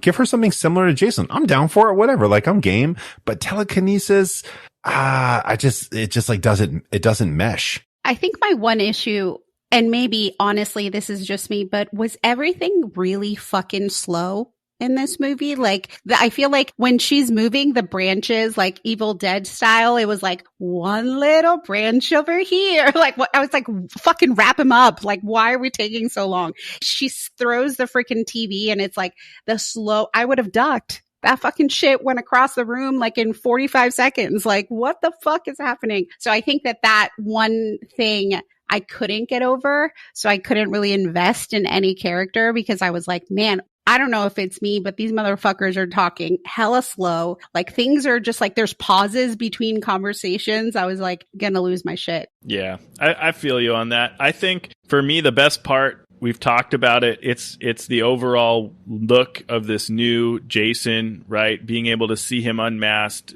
He's bigger, he's badder. I think that was really cool. I won't say the overall cinematography, but I will say that there were some really good choices in what they showed you behind the camera, right? And just some of the angles and things they let you focus on throughout the film that I think were really, really good. It wasn't consistent by any means, but there was still some good gems in there. Well, you know, I'm so proud that even in this, our darkest hour, where we are pressed to find compliments, you managed to come up with one. That's great. That's great. It's not total trash. Yeah, no, Binks has expended her 3. You got one in there too. This is good. I'm proud of us. We're well-rounded. I feel like we went backwards. I feel like y'all are fucking slashing and me and Mac are hacking. No, but it's like a love-hate. You know what I mean? Yeah.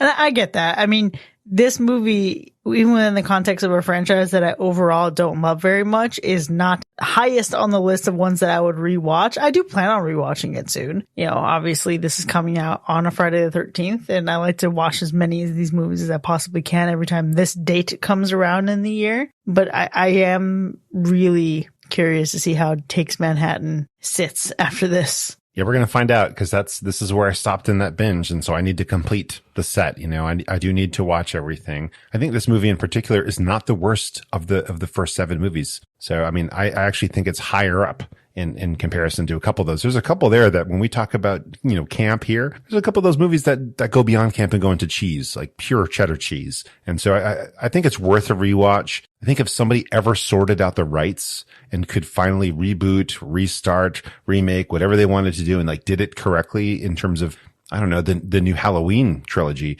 I would love to then binge it all together, like throw it all together, make it happen. But even as it stands, you know, I think this first set of 7 movies is like its own, you know, anthology. It's its own franchise before we move forward. Everything after this is different. Everything before this kind of lumps together. And I don't know if I could do it every year, you know, props to you guys for doing that, but I think it's worth it. I got nothing else. I love it. I will watch it every year, no matter what. I feel like it's one of those things where it's like a routine for me and it kind of wraps up all of them. My husband's favorite one is Jason Takes Manhattan. And I get it. There's like punk rock and there's, you know, it's cool. But for me, the reality is this is a good way to be like, all right, I'm all right. Thank you so much, Friday the 13th. I appreciated all the movies, but it's a good way to kind of like wrap it for me, because for me, everything after this one just gets really cheesy. I know we're going to fight about it, but I'm a slasher until I start pivoting at this point. This is the pivoting point. Yeah. This is my pivoting point. I'm like, okay. Yeah. This is, even Vero has a line, and the line is part 7. That's fair. Look, I think someone said it before. This one feels like a background movie, right? You could put this on in the background and do something. I don't, you know, like, I'm not saying that I will never watch this one again. I know that I hacked this film, but you know, we're a horror movie review podcast and I'm reviewing the quality of a horror movie. And when you put this one up against the rest of the franchise, I'm sorry, there's no way you can convince me that this is a slash. But I will say that I would revisit this when we do a marathon. I have to watch these movies in order at some point. So I'm not opposed to having this one on. I'm just also acknowledging that it's not the best in the franchise and it doesn't deserve to get the credit for it. I'm right there with you, because I think there are other franchises where they have a movie within them that it's so shitty that I would skip it and say, fuck it. I mean, I kind of know what happens. So whatever it is, what it is. This is not necessarily at that level. I would watch it if I was going to do a whole binge. And I certainly would put this on in the background when I need to go outside of my house and take out the trash and then come inside. And I promise you that it would be just fine. Like those kinds of errands, you know, I could probably leave it in the background, have Cullen watch it, go do an errand, drive back, go to Starbucks, you know, and do the whole thing. Still be fine. Just in time for the little whack of the sleeping bag, you know? But it's just a matter of, it's just a matter of like, I wouldn't be thrilled to watch this when part 6 exists and I had such a good time with it. I should have known. The moment I saw part 6 and I was like, this is too good to be true. Should have known everything else was downhill. But it's good to know that for Vero, the line is this. So like, you know, it's okay. Everyone's got a line. I mean, it's no Scanners when we're thinking about it. You know, if we're going to fucking kill people with our minds, there's better movies, but you have to like put it in a like actual, you know, I wasn't going into it really expecting much. So I wasn't disappointed, but at the same time, I have to rewatch it. Like I don't stop at 6 because it's like that would be too much of a tease. You know what I mean? All good things have to come to an end. And this is a way for me. And I know there's more, but for me, I stop at 7 rewatching it every year. That is completely fair. And I feel like your part 7 is generally how I feel about some of the Cult of Thorn movies. in the Halloween franchise. I get through them because I love the franchise, but I'm like, it's getting a little weird. Specifically, looking at you, Chris and Michael Myers.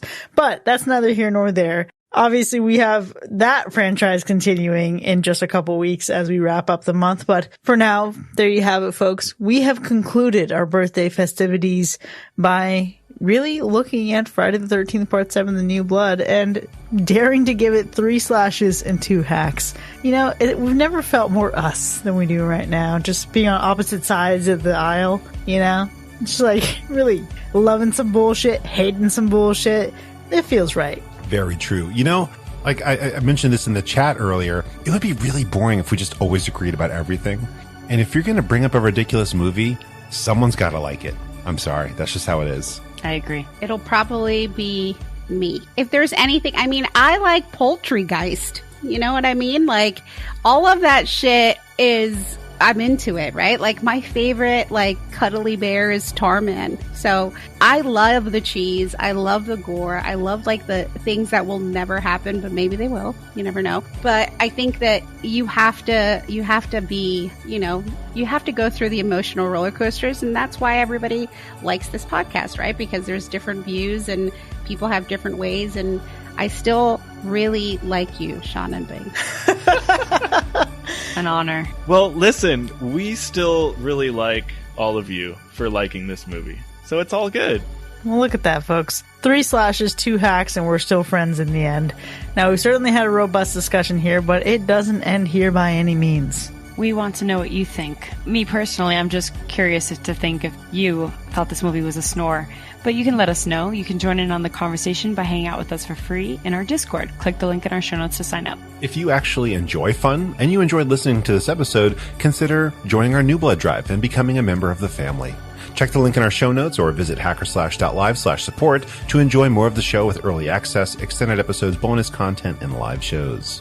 We'll see you next time, folks. And remember, all's fair in love and war. You can find your own way back. You people give me the creeps.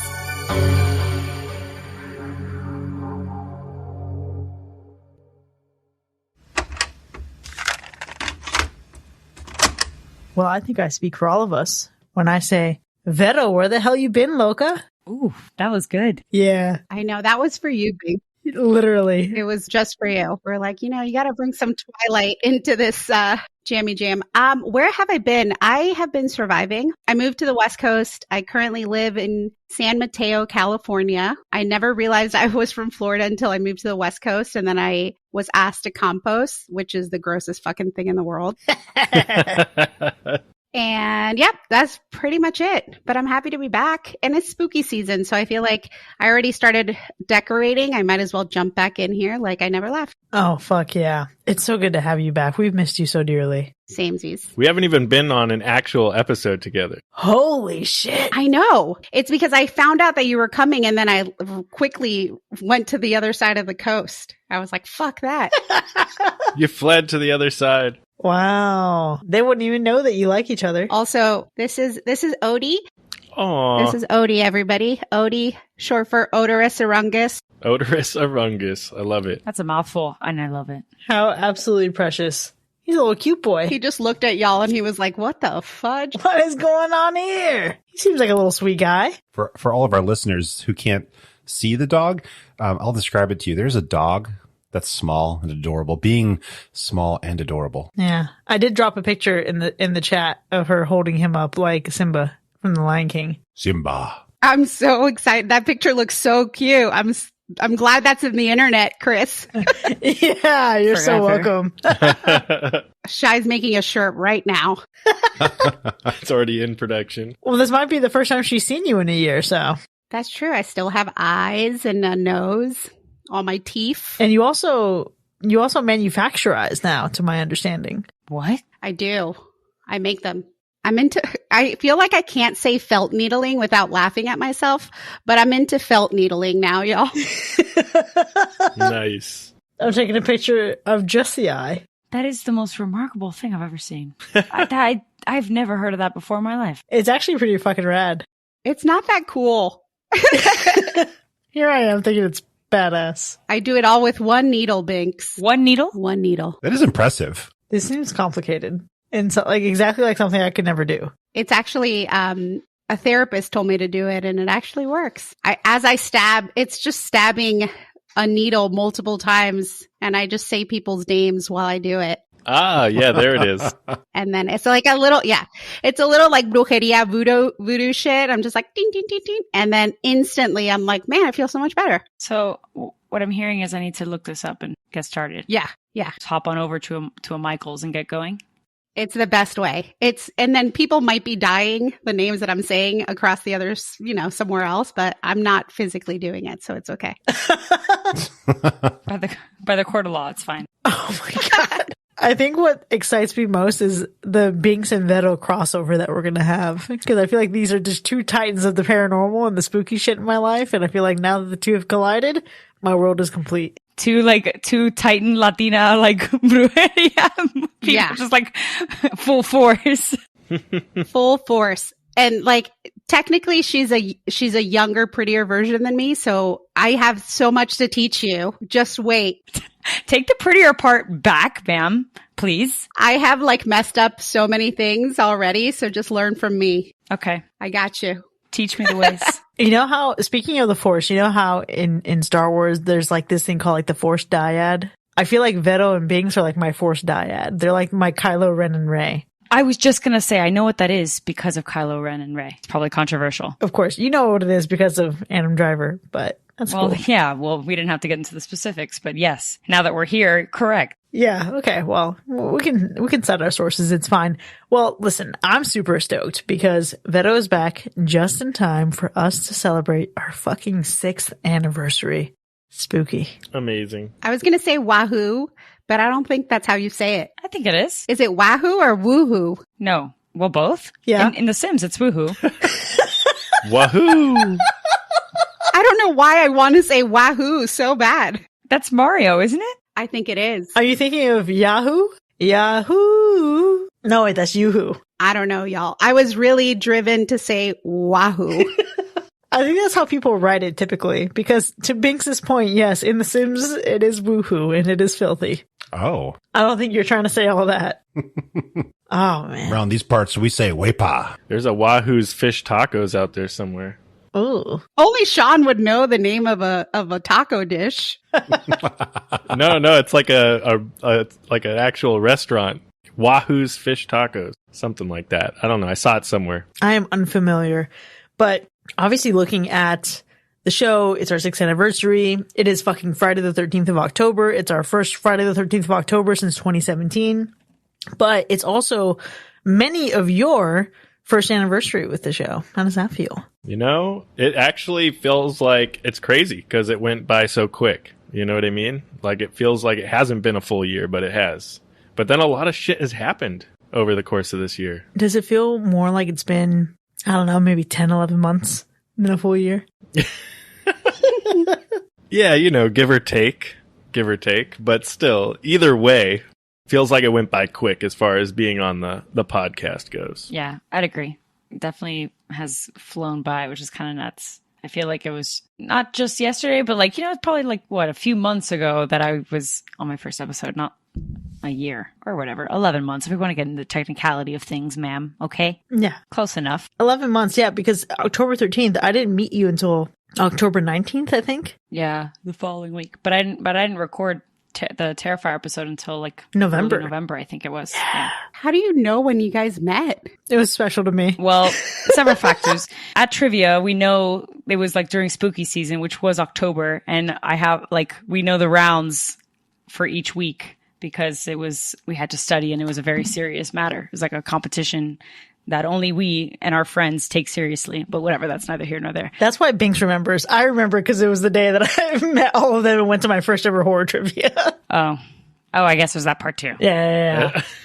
It was oh, y'all need someone for the Halloween round? Let me show up in my Halloween jacket and take off my jacket to reveal my Halloween Michael Myers tattoo. It was a great time. I remember that tattoo. I left in October. Yeah, you left and the shit was still healing. Yeah. So it was not healing. It was bubbling and kind of rotten, if I remember your tattoo correctly. Yeah, it never got to the point of being actually rotten, but I was scared. because I had never had a color tattoo before and I didn't know what it was supposed to be doing. But no, it is totally fine and healthy. Look at that. Now, we also obviously have a lot of new blood on our streets here. But Mac, you've been with us now for such a long time. I mean, it still doesn't feel as long as like it has been, but yeah, it has been a couple. What are we at now? Like 5 years, 4 years, 4.5? I don't even know. Yeah, you started in episode 52.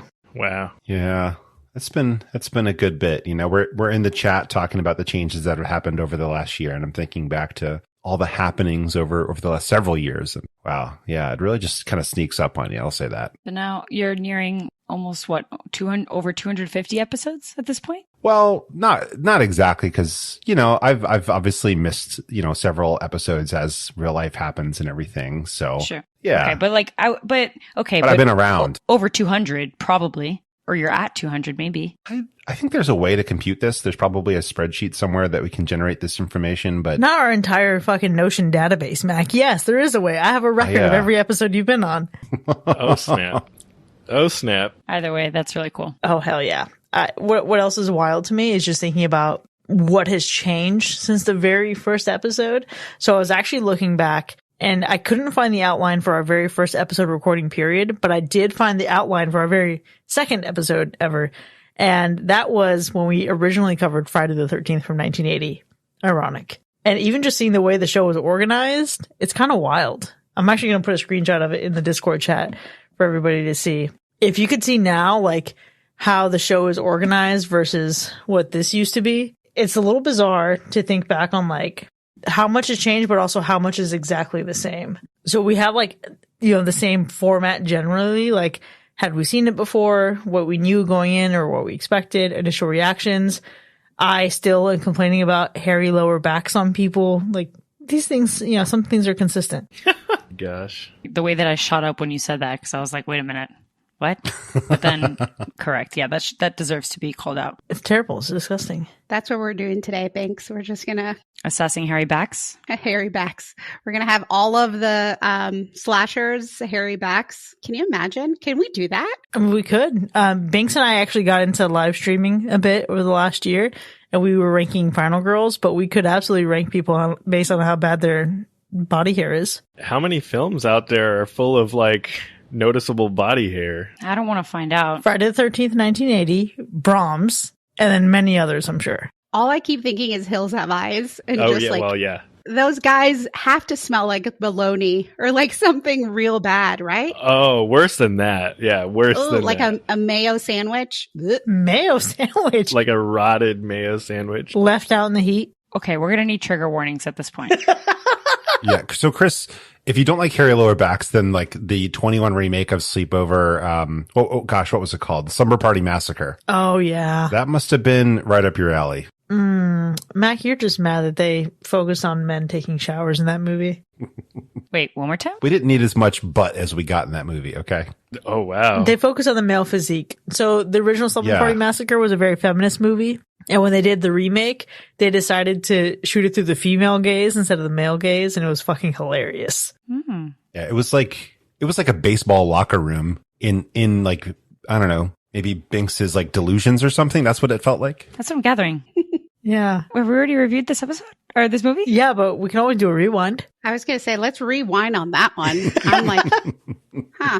Veto is also intrigued. Interesting. Now I want to know. Very, very interesting. Yeah. I do have to ask this burning question in my mind. When you think about the time that you spent on your journey with Hacker Slash, what have been some of your favorite memories? I mean, my fondest memory is just, man, that's a tough one, really, when you think about it. But it probably is the Munsters episode, because I think that was just like the initial episode of coming on and being excited. You know what I mean? And it was just such a fun way to get introduced into the podcast, with something that I really have a lot of fun with and really loved, with the characters and everything. But a close second is defending Skinamarink. Oh my God. It's a close second. Oh. That one's for Rob. Why is Max so traumatized right now? You know, it's not even the trauma. It's just that, like, you know, when I close my eyes and see nothing but like blackness and then like that TV static, It's just like watching Skinamarink all over again. That's all I'm thinking about. And it's not pleasant. It's so good. It's not that it's unpleasant. It's just that it's, to me, so neutral because it's so little. It's like nothing, you know? It's like you looked at vanilla. You didn't even get to taste it. Jesus. What a fucking comparison, Mac. You're so good at that. I actually pictured vanilla though, so it worked. I was like, oh, like the bean, the actual bean that you like open and you like take the seeds out. That's what I pictured. Wow. Now I'm just flashing back to all those years when Mac was really trying to find his analogies and a lot of them just didn't land, but that was part of the charm. It was a good time. If you know anything about me, you know that is actually something I enjoy doing, is like using analogies that deliberately don't make sense and using segues that are deliberately not segues. Yeah. That is something that I just like, I get a lot of joy in, you know, cause it's like, you know, somebody says something about cheeseburgers, you go, speaking about cheeseburgers, and then you talk about something completely unrelated, like shoes. And that is just like, it's like I don't know, it's a joke to me. I think I might have even done it on the show previously. I don't know. Dude, so many times. I remember it was a fucking bit because you started to do it and then Alexa started to doing it. And then she like just continued on in that legacy. It was always, speaking of da-la-la, awkward change to the subject. And I'm like, Jesus Christ. That's my favorite.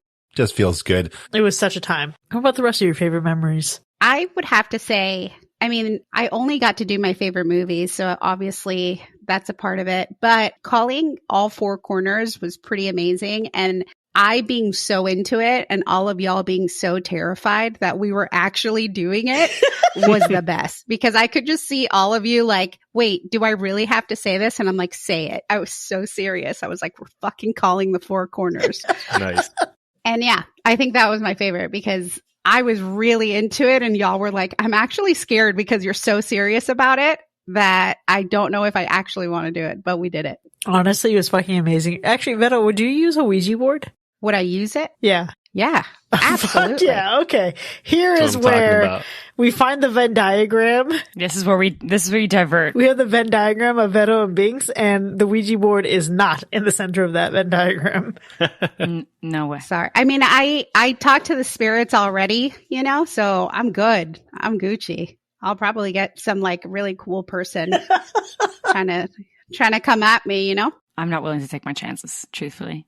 The generational trauma and fear is like it's too layered, it's too deep. It's got a too strong of a hold on me. I don't care about Ouija boards. You don't care about them? Ooh. No, it looks like a bad vision test. It's so silly. A bad vision test. We should just start using those. Plop them back there. Okay, what letter are we seeing here? Have them spell it out. It's like, Yeah. die, bitch. Sarah, you ask in the chat, have any of you actually used a Ouija board? I personally have not because I have lived in the shadow of my sister's experience. But you know what? I'm going to buy a spooky looking one and do it with Sean at some point. Yep. I have fucked around with Ouija boards, but made no friends. So I haven't used them, but I've also never played backgammon, and to me, that's basically the same thing. How? And Please, not the same game, but it's the same level. yeah. This is calling back to you and your analogies. Go ahead and explain to me how backgammon and Ouija boards have anything to do with each other. They're both board games for children. For children? A Ouija board is for children? Oh man, I want somebody to come at you, Mac. I want somebody to just like your lights to start flickering. Jeez, bring it on. I want it. Sean, we're doing this. Oh my gosh. I used to play with the Ouija board and I pretty much did everything against what my Latina mom would ask me to do. She'd be like, don't fuck with that shit. And I'd be like, bet I'm doing it. So I used to do it all the time. And then play light as a feather, stiff as a board. That shit was so much fun. Yep. You're really doing your best craft. Yep. It's in my soul. Man, we have so many memories to think back on. I know a lot of that is going to come later tonight when we're at the meetup. Veto, I'm so sad that you won't be there. But I also wonder then, thinking about the road ahead and thinking about the future, where the show has evolved so much, right? I remember back in my day, it was a very different experience. So thinking into the future, what do you think you're most excited about for the upcoming anniversaries? I think I'm looking forward to not handwriting any sort of role-playing game. I think I'm looking forward to that. You already got a pass on it this year. I know. Well, so in the past, first of all, I've never actually played role-playing, like tabletop role-playing games ever before we started to do them. And it seemed like a lot of fun. And it was a lot of fun, but it was really bad, because I can't execute the way that I wish I could. Right. But now, because I get horrible writer's block anytime I need to write anything. And so AI exists now. And so now, like, it would be so much easier just to direct, to play the AI and to tell it what to write. And it doesn't get writer's block. It just, sometimes writes garbage, but, then you just tell it to do it again. It takes 2.5 minutes. It's great. It's easy. And so, yeah, if we end up doing anything like that again, that requires spontaneity, you don't have to rely on my robot brain, because there's better trained mechanisms for it now. I mean, ironically, we are still relying on your robot brain, but go off. I mean, I don't even know, because this is like the first anniversary that I've been a part of or would be a part of. So I don't even know, what to expect for other anniversaries. I'm just looking forward to talking about more horror movies, whether they're good or shitty. Just here for the vibe, huh?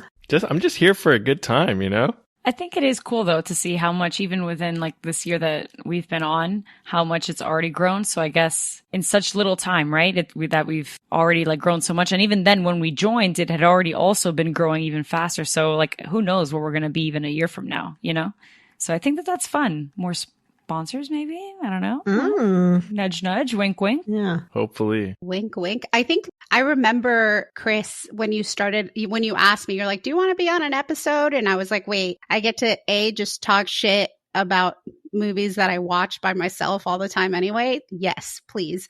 So I think there's so much more, I think, with the community piece that is already kind of growing, and seeing that evolve, I think will be super cool. And then maybe we can just quit our jobs and just be millionaires somewhere and on a beach and do this for That'd fun. be fucking rad. I'm praying, dog. I'll light a candle right now, a St. Pink's candle right away.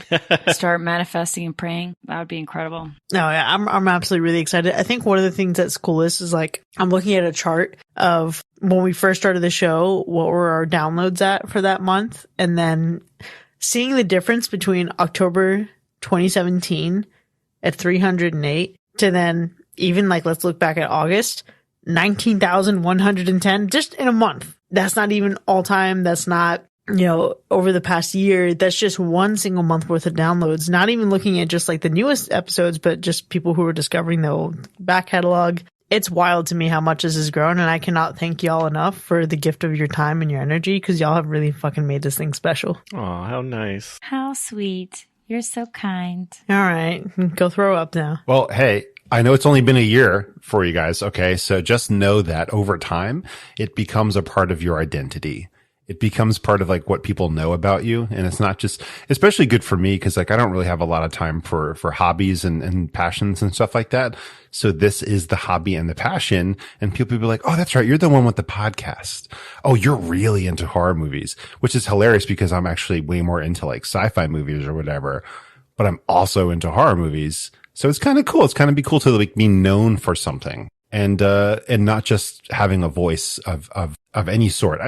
My voice is fine or whatever. And some people like it, especially, Alexis's mother really loved it, but, she really did. Nothing wrong with that. But no, I'd rather be known for like being into something. I remember that fact from listening. I will say, fun little story, quick story. So I definitely feel that, Mac, because I feel like that's already happening to me for sure. And there's 2 pieces of evidence that show that, both occurring at my birthday party. One is that one of my closest friends, she got like my little logo, whatever, and she did it on edible paper and she put it on cupcakes that were served at my party. It was real sweet and super cute. But more importantly, several people there, when Chris arrived, they were like, oh shit, like famous people are now here. Like, get the fuck out of here.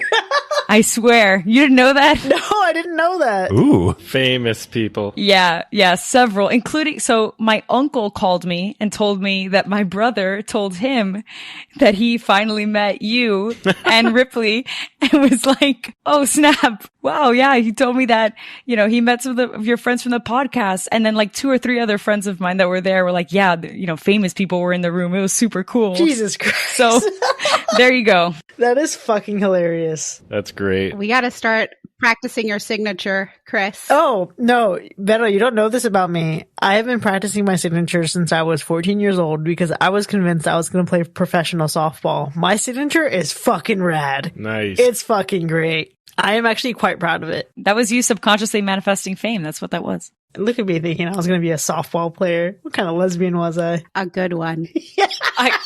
Vero said it. I was thinking it, but she said it. So I just want to make that clear. Oh, thanks. So my signature, I tried to copy my dad's because I was sign his signature for like all the times I would get in trouble. So he had like a whole bunch of like swirly stuff. So I did mine like that. And then maybe like I was 16 when I got my driver's license. I don't know. Fast forward like 7 years, my best friend looks at my signature and she's like, "Why do you write out V-Box?" And I was like, "No, that," and I looked at it. I legit spelled out V-Box on my signature, not knowing that that's what it said. So, yep. And it's everywhere. Passport, all of it has V-Box on it. So that's what she calls me. That's my nickname. I, too, got good at forging my parents' signature. And also changing all of the contact info for my school to my own phone so that I could just get called whenever. That happens to Bobby now. There's a guy, I have to ask him the name, but there's a kid that put his phone number for like so the school calls him and he's like, he's not here today. Like, just want to make sure he's good. Yep. So Bobby's like, what the hell? Has no kid. This guy just like gave a random number. That's awesome. And it's in Florida too. So he's like, should I like call and tell him that it's a fake number just in case like something's wrong with him? I'm like, don't be a fucking narc, dude. Yeah. Just let it happen. Let the kid live. Yeah. What if something crazy happens and the kid really does need his emergency contact and then... That's on that fucking kid. It is. You gotta make decisions in life and you gotta live with them. If something happened to me, that's on me, you know? My dream is that one day, that kid is going to grow up, listen to this podcast, and know that he was the one who faked his parents' number with a random Florida number, and just reveal himself to us so that you can meet your long lost son. That was me. He also gets like notifications when like the school is closing for flooding and stuff. And he's like, God damn it. I'm like, listen, let that kid live. Let that kid do his shit. That is so funny. Now in my mind, you and Bobby are just like the cool aunt and uncle. Hell yeah. We're not going to pick him up from school though. He's going to stay there. In reality, this kid is Brightburn. Oh, that's so good. Also, shout out to these nice messages that we're getting in the chat. Sarah says, I wish so much that I found this podcast sooner. I've always been a huge horror fan, but most people in my life aren't. So I'm just endlessly annoying my wife with horror trivia and rewatching movies on my own. I love that I can be a part of this community now.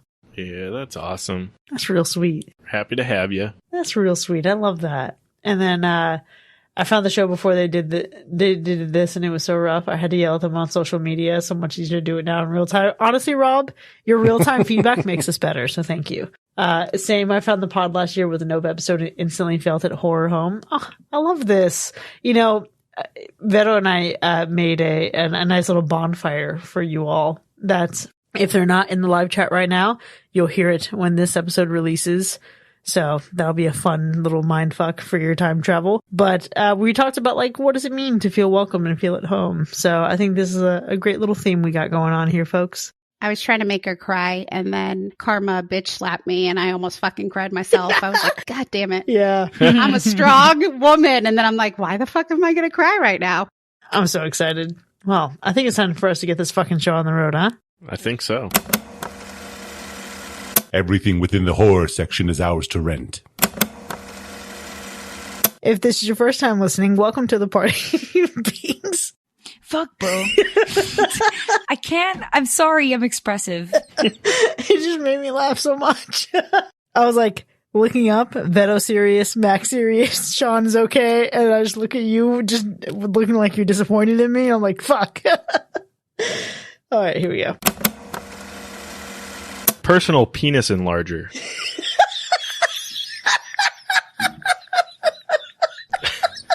Sometimes I'm convinced that these lines don't actually exist. Like they're not in the movie. They're in there. And just so I can't.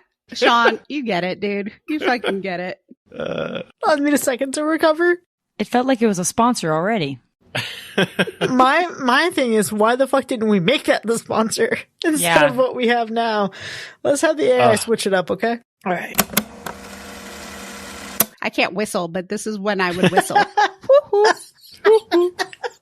That sound effect is better. Like The Sims. Woohoo. Wahoo!